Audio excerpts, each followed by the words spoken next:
My name is Mira, and they thought silence meant surrender. They thought my patience was weakness. They thought when I walked away from that conference room with my head held high, it was defeat.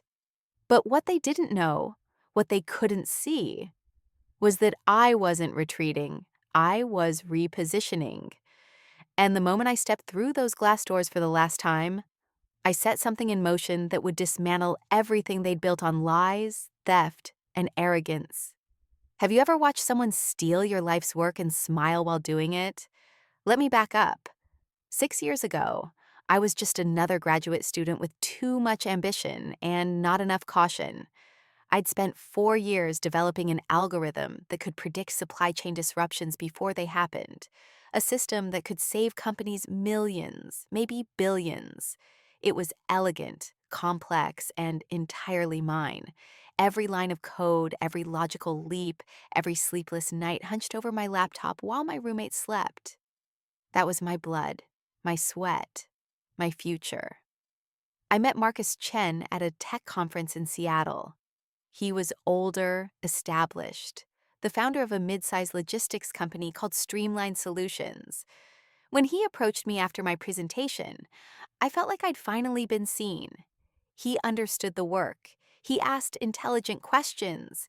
He talked about vision, about changing industries, about partnership. "You're too smart to be stuck in academia," he'd said, leaning against the hotel bar with that practiced charm. "You should be building empires, not writing papers that 12 people will read." I was 26 and stupid enough to believe that charisma meant integrity. Within 3 months, I dropped out of my PhD program and joined Streamline Solutions as their chief technology officer. Marcus offered me equity, a generous salary, and something I desperately wanted: validation. My parents had immigrated from India with nothing but degrees they had to prove all over again. They'd worked crushing hours so I could have opportunities. I wanted to make them proud. I wanted to build something that mattered. For 2 years, I poured everything into that company. I rebuilt their entire technological infrastructure. I refined my algorithm, integrated it with their systems, trained their team. I worked 16-hour days. I skipped family dinners, missed my sister's wedding planning, stopped painting, the one thing that had always kept me sane. Marcus was always there, looking over my shoulder with that encouraging smile. "This is revolutionary, Mira. You're going to change everything." I should have noticed how he never said "we." The betrayal didn't come all at once. It came in small moments I dismissed because I wanted to believe in the dream we were supposedly building together. It came when Marcus started taking my updates to the board without me, when he began referring to our proprietary system in investor calls without mentioning my name, when the equity agreement kept getting revised by legal, always with some new clause that pushed my vesting schedule further out. "Just formalities," he'd say. "You know I value everything you do." The shattering moment came on a Tuesday in March. I'd been working on a major presentation for a potential client, a Fortune 500 company that could transform Streamline Solutions from a regional player to a national powerhouse. I'd spent weeks preparing, running scenarios, perfecting the demo. The meeting was scheduled for 2 p.m. At 1:30, Marcus called me into his office. He wasn't alone. Derek Hammond, our CFO and Marcus's college roommate, sat in the corner with his arms crossed. Sarah Winters, the head of HR, perched on the edge of the desk with a folder in her hands. The energy in the room was wrong, cold. "Mira, sit down," Marcus said. His voice had lost all its warmth. "The presentation is in 30 minutes. I should be setting up. There's been a change of plans." He didn't look at me. "We're moving in a different direction with the technology division. We've decided to bring in someone with more enterprise-level experience. Daniel Carpenter will be joining us as the new CTO. You'll transition to a senior developer role, reporting to him." The words hit me like a physical blow. "You're demoting me?" My voice sounded strange to my own ears. "After everything I've built here?" "We're restructuring," Sarah said in that flat HR voice. It's not personal. Not personal. The algorithm I'd created, the system I designed, the technology that was about to land us a contract worth $30 million. And it wasn't personal. I created that algorithm, I said slowly. Everything we're pitching today. That's my work. Actually, Derek leaned forward. All work created while employed by Streamline Solutions belongs to the company. It's in your contract. I brought that algorithm with me. I developed it during my PhD. Which you abandoned to join us, Marcus interrupted, and which you continued developing using company resources on company time. The intellectual property belongs to Streamline Solutions. Daniel will be taking over the presentation this afternoon. I felt the floor dropping out from under me. You can't do this. We can, and we are. Marcus finally met my eyes, and there was nothing there. No regret, no gratitude, no recognition of the years I'd given. Just calculation. You can accept the new position, or we can discuss a separation package. Your choice. I looked at Sarah, at Derek, back to Marcus, and I understood. This wasn't a restructuring. This was a theft. They were going to take my algorithm, rebrand it under Daniel Carpenter's name, build the company into something massive, and cut me out of everything I'd created. The equity I'd been promised would never vest. The recognition would go to someone else. And if I fought them, I'd be the bitter ex-employee, the difficult woman who couldn't handle a business decision. I stood up. My hands were shaking, but my voice was steady. I need to think about it. Take the rest of the day, Marcus said generously. Let us know tomorrow. I walked out of that office and straight to my desk. I didn't cry. I didn't scream. I opened my laptop and I started documenting everything. Every email where I'd outlined the algorithm's development, every time-stamped code commit, every presentation I'd created. I downloaded it all onto an encrypted drive. Then I went home, and I did what I should have done 2 years earlier. I called a lawyer. His name was James Reeves, an intellectual property attorney my father's friend had recommended when I'd first joined Streamline Solutions. I'd ignored the advice back then, too excited and trusting to imagine I'd need legal protection. Tell me everything, James said when I met him the next morning. And I mean everything. Dates, emails, witnesses, documentation. I talked for 3 hours. When I finished, James leaned back in his chair and steepled his fingers. They're going to argue that anything you created as their employee belongs to them. But I created the core algorithm before I was ever their employee, during my PhD research. Can you prove that? Yes. I pulled out my laptop. I have time-stamped research notes, emails with my thesis advisor, conference presentation materials from before I ever met Marcus. The foundational work is all documented. Good. That's very good. James nodded. But here's the challenge. They have resources, they have lawyers, and they're about to have a very big contract. They can drag this out in court for years. Can you afford that? I couldn't. My savings were minimal. My student loans were substantial. I had no safety net. Then we need to be strategic, James said. We document everything. We build an airtight case, and we wait for the right moment. Wait for what? For them to overreach, for them to make a mistake. They always do. I didn't understand then, but I would. I accepted the demotion. I swallowed my pride, took the lower salary, and watched Daniel Carpenter present my algorithm as if he understood a single elegant line of its architecture. I watched Marcus take investor calls and describe our revolutionary technology, while I sat in the back of team meetings, invisible. It was humiliating. Every day felt like swallowing glass. But I documented everything. Every meeting where they discussed Daniel's system. Every email where Marcus claimed credit for innovations I'd created at 3 a.m. in my tiny apartment. Every investor pitch that described technology they fundamentally didn't understand. And I kept working on the algorithm, in secret, at home, using my original research files and my own time. I refined it, improved it, made it better than the version Streamline Solutions was using.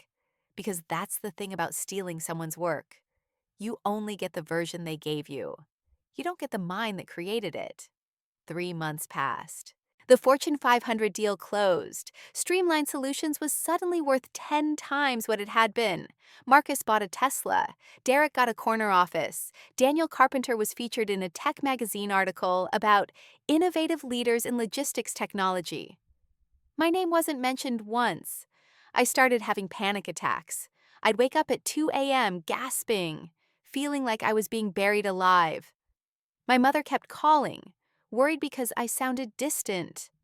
My sister asked if I was okay. I lied to everyone. The only thing that kept me going was the work James and I were doing. We were building something bigger than a lawsuit. We were building a revelation. The opportunity came 6 months after my demotion. Marcus announced that Streamline Solutions was going public, an IPO. The company I'd built the technology for was about to be worth hundreds of millions of dollars. "This is it," James said when I called him. "This is when we move." "What do you mean?" "An IPO requires full disclosure. Every aspect of the company's technology, leadership, and intellectual property has to be documented and verified. If there are discrepancies, if there's any evidence of fraud or misrepresentation, it can tank the entire offering." I felt my heartbeat quicken. They've been lying about who created the core technology. Yes, and we have proof.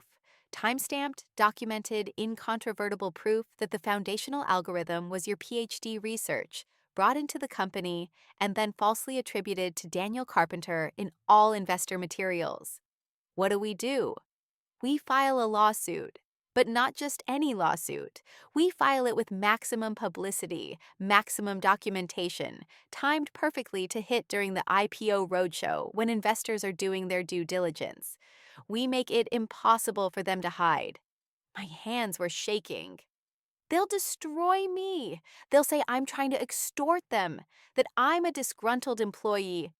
They can say whatever they want. We have the truth.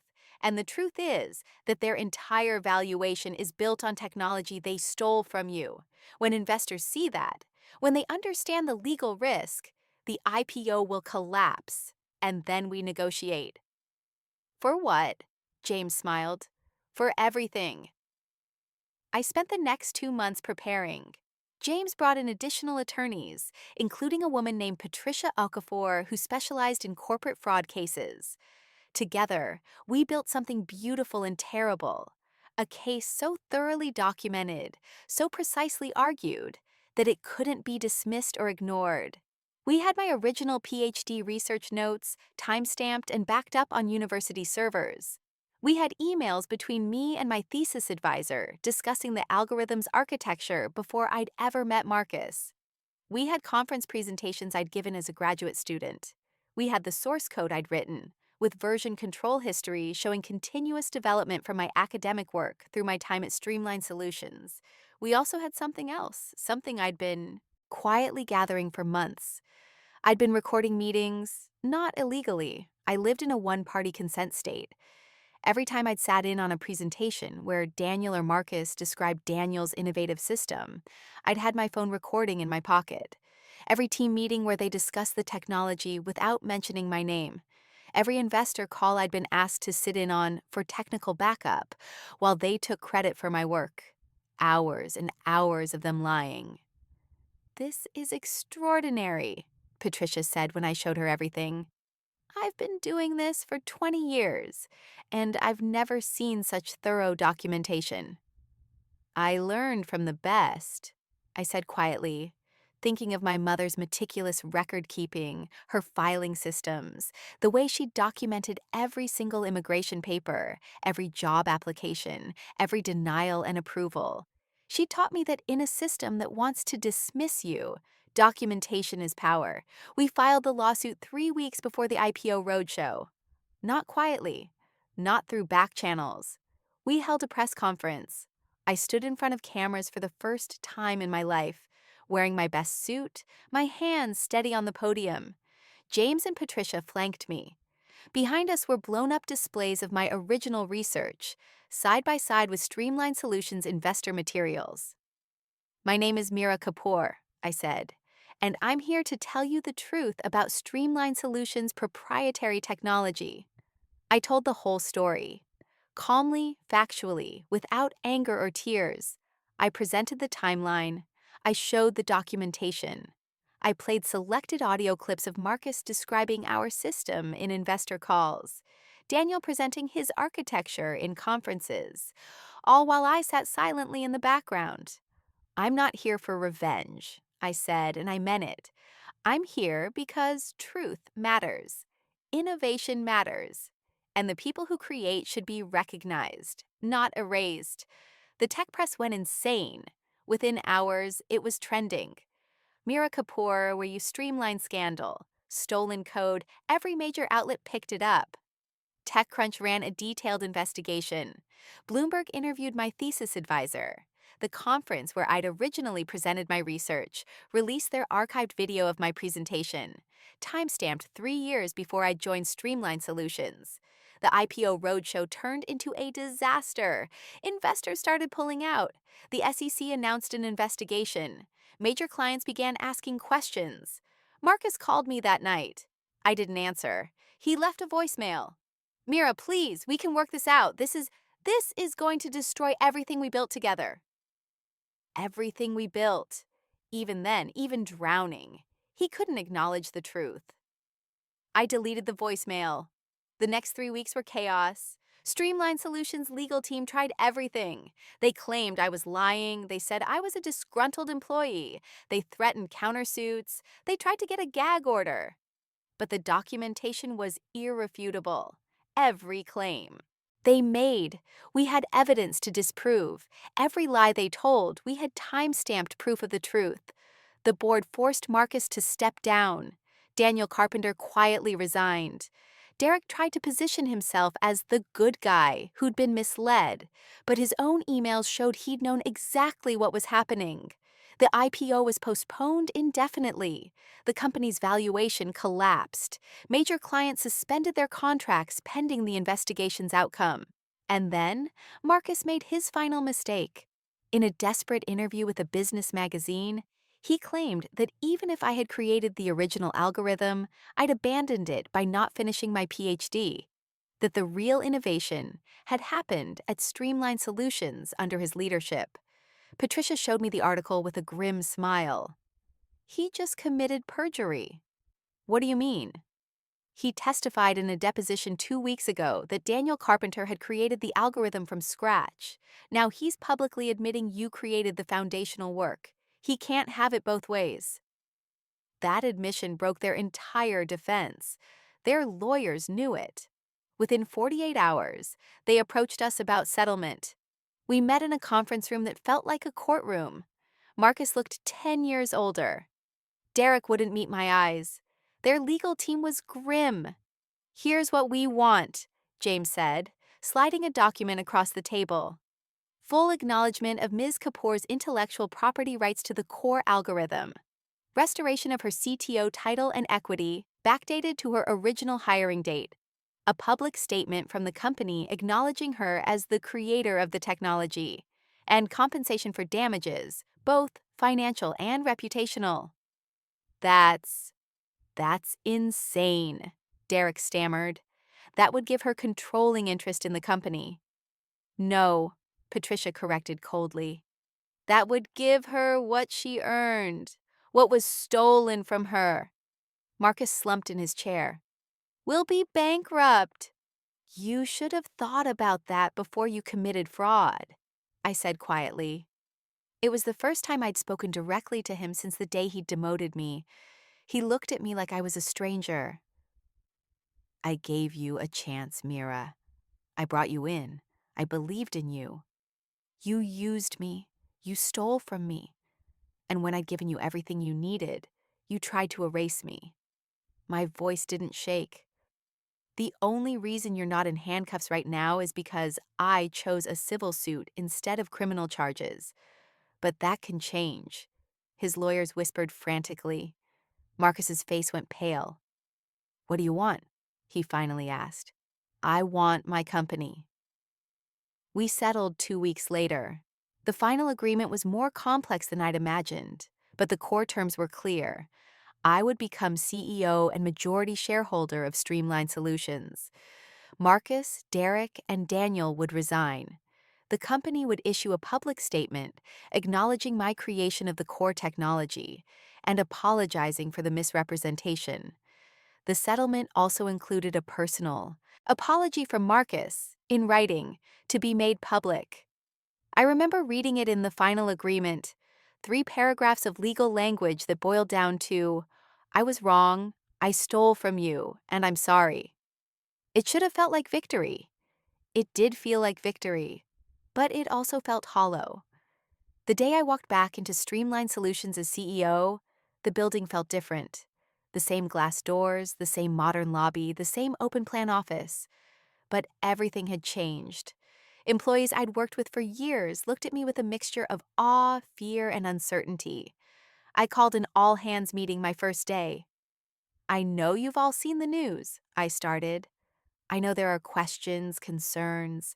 Maybe some of you are worried about your jobs. So let me be clear. I'm not here for revenge. I'm here to build what this company should have been from the beginning, a place where innovation is valued, where creators are recognized, where integrity matters. I paused, looking out at the sea of faces. If you worked with Marcus because you believed in what he said we were building, you're welcome to stay and help me build it for real. If you knowingly participated in misrepresenting our technology, in taking credit for work that wasn't yours, you should start looking for other opportunities. And if you're somewhere in between, uncertain and worried, I want you to know that I believe in second chances. I believe in truth and growth. That starts today. 17 people resigned over the next month, but 43 stayed. And slowly, carefully, we started rebuilding. I promoted the junior developers who'd actually understood the algorithm. I brought in my former thesis advisor as a consultant. I implemented transparent attribution systems for all technical work. I started an innovation fund for employees who wanted to pursue their own ideas. And I rebuilt the algorithm, properly this time. Better, faster, more elegant. 6 months after the settlement, I stood in front of investors again. Different investors. People who actually understood what they were funding. I gave the presentation I should have given 2 years earlier. This is the Kapoor algorithm, I said, and it felt right to name it honestly. And this is how it's going to change supply chain management forever. We secured funding, we landed new clients, we grew. But the real victory wasn't the success of the company. It was smaller, quieter. It was the message I got from a young woman named Priya, a first-year graduate student in computer science who'd read about my case. Thank you for fighting, she wrote. I'm documenting all my research now. I'm protecting my work, because you showed me it matters. It was my mother's face when she visited the new office and saw my name on the door. Mira Kapoor, CEO and founder. Founder? She'd asked, confused. They changed the corporate records, I explained. Legally recognized me as a co-founder, backdated to the company's incorporation. It's part of the settlement? She cried then, and I'd held her. This woman who'd spent her whole life fighting to be recognized in a country that tried to make her invisible. It was my sister's toast at my birthday party. To Mira, who taught me that patience isn't weakness and silence isn't surrender. Some battles take time. It was the painting I'd finally finished. The first one in 3 years. Abstract, chaotic, full of dark blues and angry reds, but with threads of gold running through it. I called it Reclamation. And it was the day, 8 months after I'd retaken control of the company, when I saw Marcus at a tech conference. He looked smaller somehow, older. He was there with some new startup trying to rebuild his reputation. When he saw me across the lobby, he froze. I could have walked away. I could have pretended not to see him. But I didn't. I walked over. Marcus. Mira? He looked uncomfortable. I I heard the company's doing well. It is. That's that's good. Really. He shifted his weight. Look, I know the apology was part of the settlement, but I want you to know that I've had time to think about what I did, about how I treated you, and You don't need to do this, I interrupted. I think I do. I was wrong. I was threatened by how brilliant you were, and instead of celebrating it, I tried to take it from you. That was cowardice. I looked at him for a long moment. The anger I'd carried for so long had mellowed into something else. Not forgiveness exactly, but a kind of closure. I appreciate you saying that, but you should know. I didn't do all this to get an apology from you. I did it because my work mattered, because truth mattered, because other people needed to see that you can fight back against injustice and win. I know, and for what it's worth, I'm glad you did. He paused. The tech community needed to be reminded that integrity matters more than ambition. I nodded. Take care of yourself, Marcus. You too, Mira, and congratulations. You deserved all of it. I walked away from that conversation feeling lighter than I had in years. The final piece came almost a year after the settlement. I was invited to speak at my old university, to graduate students in computer science and engineering. I stood in the same lecture hall where I'd first presented my algorithm as a PhD candidate. The room was packed. My name is Mira Kapoor, I began, and I want to tell you about a mistake I made. I told them about trusting without documenting, about assuming good faith without protecting myself, about the cost of naivety in a world that doesn't always value integrity. But I also want to tell you about what I learned, that your work has value, that you have the right to defend it, that patience is not weakness, it's strategy, that silence is not surrender, it's preparation, and that when you fight for truth with documentation, integrity, and persistence, you can win. I paused, looking out at those young faces, so bright and hopeful and vulnerable. Document everything. Timestamp your work. Protect your intellectual property. Trust people, but verify. And if someone tries to steal from you, remember, they can only take what you created in the past. They can't take your ability to create the future. The applause was thunderous. Afterwards, a young woman approached me. She was holding a laptop covered in code stickers. Ms. Kapoor, I'm working on my thesis right now. Machine learning applications for climate modeling. And I'm terrified that someone's going to steal it, that I'm going to end up like you did before you fought back. I smiled. Then don't end up like I did before I fought back. End up like I am now. Document your work from day one. Know your rights. And remember that the people who create always have power, even when it doesn't feel like it. Did you ever regret fighting? It must have been so hard. Every single day, I admitted. But I regret the years I stayed silent more. There's a cost to fighting, but there's a bigger cost to accepting injustice. She thanked me and walked away, and I hoped she'd remember. These days, Streamline Solutions is thriving. We're working on applications I'd only dreamed about when I first created the algorithm. We're hiring brilliant people and actually crediting them for their work. We're building something that matters. But more than that, I'm painting again. I'm having dinner with my family. I'm sleeping through the night. I'm not just the person who won a legal battle. I'm the person who learned that your worth isn't determined by who recognizes it, but by whether you're willing to fight for the truth. Last month, I was featured in a documentary about women in tech who fought back against discrimination and intellectual property theft. They asked me what I'd say to someone going through what I went through. I thought for a long moment. I'd tell them that revenge isn't about destruction. It's about justice. It's about reclamation. It's about taking back what was always yours and making sure the world knows the truth. And I'd tell them that the fight is worth it, even when it's hard. Especially when it's hard. Because every time someone stands up and says, "You can't erase me." They make it a little bit easier for the next person to do the same. They asked if I'd forgiven Marcus. "Forgiveness is complicated," I said. "I don't carry anger anymore. But I also don't forget. What he did taught me something valuable, that not everyone who smiles at you has your best interests at heart, that sometimes the people who seem to believe in you are just looking for ways to use you. But it also taught me that I'm stronger than I thought, that I can fight back, that I can win. And if you could go back and do it all differently," I smiled. "I'd document everything from day one. I'd get a lawyer before I signed anything. I'd trust my instincts when something felt wrong. But I wouldn't avoid the fight, because the fight made me who I am." The documentary ends with me at my desk, working on the latest version of the algorithm. The camera pans to the painting on my wall, Reclamation, and then to a framed quote I'd printed and hung above my computer.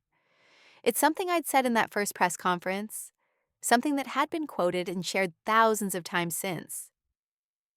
They thought silence meant surrender. They were wrong. That's the truth I live by now. That's the truth I share with every young woman, every creator, every person who's been dismissed or erased or stolen from. You are not powerless. You are not voiceless. And when you fight for truth with patience, strategy, and unwavering integrity, you don't just win. You change the game for everyone who comes after you. My name is Mira Kapoor. I am a creator, a CEO, a fighter, and I took back everything they tried to steal from me, not with anger or bitterness, but with truth. Because in the end, truth is the only weapon you need.